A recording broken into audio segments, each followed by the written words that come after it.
Is it just cold or is it just me?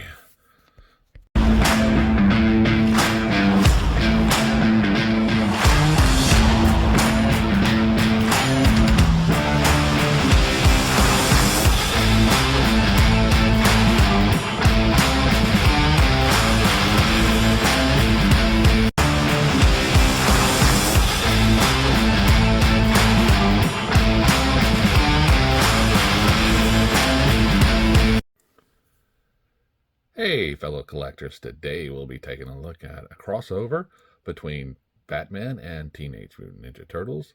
This is the Batman figure, and you see here he is in the blue and gray outfit with the yellow and symbol on his chest, yellow and black. And as we can see, I have him already in a little pose here that he would be using his bat grapple and has his batarang in here.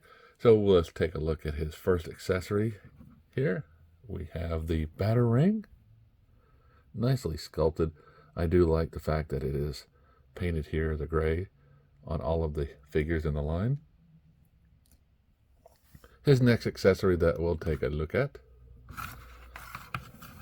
Behave. All right, we see here. He has a removable hook, and you'll see it is in the Batman fashion, and it does fit in the peg hole. And the grapple gun, we see the grapple gun itself is not shaped like a gun, but more shaped like a grabber tool, I guess you would say. But it's nice, not that detailed, but does have enough detail in it. Now we put those to the side, hit the camera, give it a good whack. Okay, let's take a look at the figure itself. Now, Batman has this huge cape. And when I say it's huge, I say it's huge. It is a big cloth cape, which is great because you can give him the scowl, the I'm sitting on a ledge, cape, or you can get some kind of wire and do it in a dramatic fashion, or even just have him in a pose. So I do like the fact that they gave us this cape, and it's a nice big thick cape, but it is a little much, but that's all right with me. I like it. It's still cool. One thing I will point out, the first problem with this figure is this: he always has a bend. His knees don't allow him to get a fully straight leg, so he's always at this angle here. But we'll go ahead and take a look at the articulation. Now the hands are on a ball joint, as you can see here. The waist is on a peg. So as we look at the head, he can do a little up, a little down, do left and right. He does have an ab crunch, ab swivel, and has a waist swivel. As far as his arms go, we can see full rotation. He does not have a bicep swivel, but has a elbow bend and rotation there, and his wrist does allow, if it stays in, for movement all the way around. Let's see, it came through. It came out the hole. There we go.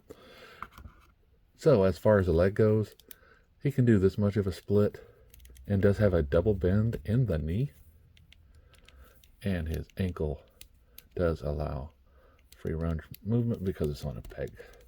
Now he does not have any holes for his feet, so it is a stand and balance act with this guy. But he stands and balances pretty good. So as I straighten him up a little bit for a height and weight check, we can see that now he wants to fight me. Okay, come on, you can do it, you can do it, you can do it. All right. He does have a slight bend, but we'll take that in effect. Account for his height. No, he is 6.5 inches. So he will fit in with the G.I. Joe and Marvel Legends series. I guess it's just this area up my platform here that just doesn't want to allow figures to stand. So we can see, there we go. Stands pretty nice. Now, they didn't do any other releases of the line other than just the first one for the comic. I know the comic had 3 runs, which was nice. And here we have Superman in the background from Rebirth. And we see that he is a good head taller than Batman. But I did like the storyline. It was unique. The Splinter and Ra's al Ghul getting together and then trying to do evil and then betraying each other, as bad guys normally do, right? So, if you get a chance and you're a Batman fan, take a look at the figure. Take a look at the comics. They are a good read. People say they don't read comics, but they only watch movies. Okay, well, alrighty then. Then how do they get the ideas for the movies? Alright, guys. As always, like, subscribe, and keep collecting.